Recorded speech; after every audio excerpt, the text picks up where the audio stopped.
Hello বন্ধুরা, আজ finally আমি তোমাদের সাথে একটি লং ভিডিও নিয়ে চলে এসেছি। আর আজ হচ্ছে আমার ফার্স্ট লং ভিডিও। তো আমার ফার্স্ট লং ভিডিওতে আমি তোমাদের সাথে শেয়ার করছি আমের আচারের রেসিপি, তাও টক ঝাল। তোমরা অনেকেই আমাকে অনেকদিন ধরে বলছিলে দিদি একটি লং ভিডিও দাও, কিন্তু আমার জন্য সেটা সম্ভব হচ্ছিল না, কারণ আমার পুরোনো ফোনে অনেক সমস্যা হচ্ছিল। তাই আমি এখন নতুন ফোন কিনে নিয়েছি।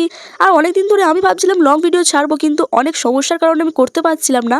আসলে আমার কদিন ধরে এক্সাম চলছিল, তার জন্যই আমি কোনো লং ভিডিও পোস্ট করতে পারছিলাম না। তো আজ ফাইনালি নিয়ে চলে এলাম একটি লং ভিডিও। তো প্রথমে আমগুলোকে ভালোভাবে কেটে নিয়ে আজকে সারা দিনটা আমরা রোদ্রে রেখে দিয়েছিলাম আমগুলোকে। আর কিছু গোটা মশলাও আমি সারাদিন রোদ্রে রেখে দিয়েছিলাম, যেমন নর্মালি আচারের যে মশলাগুলো দেয় সেগুলোকে রোদ্রে রেখে দিয়ে আর মিক্সিতে হচ্ছে গিয়ে পিষে নিয়েছি। এবারে একটা বড় জিনিসে আমগুলো সব রেখে দিয়ে পরিমাণ মতো নুন, গুঁড়ো লঙ্কা, গুঁড়ো হলুদ আর কাশ্মীরি লঙ্কা আর একটু কাঁচা সর্ষের তেল আর ওই মশলাটা দিয়ে ভালোভাবে মিশিয়ে নেব। এবার 2-3 মিনিট আমগুলো মশলার সাথে মিশিয়ে নেওয়ার পর এবার একটু তেল গরম করে নেবো। যতটা তেল আমগুলো বলেমে দেওয়ার পর ভর্তি করতে হয় ততটা তেলের গরম করে নেবো। আর ওই তেলেতে একটু চিনিয়ে দেবো কালারের জন্য। তারপরে ওই যে মশলাটা রোদ্রে দিয়ে গুঁড়ো করে নিয়েছিলাম সেই মশলাটা ওই তেলে দিয়ে একটু ভালোভাবে মিশিয়ে নেবো তেলেতে। এবার সব আমগুলো একটা বড় কাচের জারে ভর্তি করে নিয়ে ওই তেলটাও দিয়ে দেবো। তো এইদিকে দেখো আমাদের আমের আচার একদমই রেডি। এবার এটাকে ডেলি রোদ্রে দিতে হবে যতক্ষণ না তৈরি হচ্ছে আমের আচারটা। তো দেখা হচ্ছে নেক্সট লং বা কোনো শর্ট ভিডিওতে। টাটা।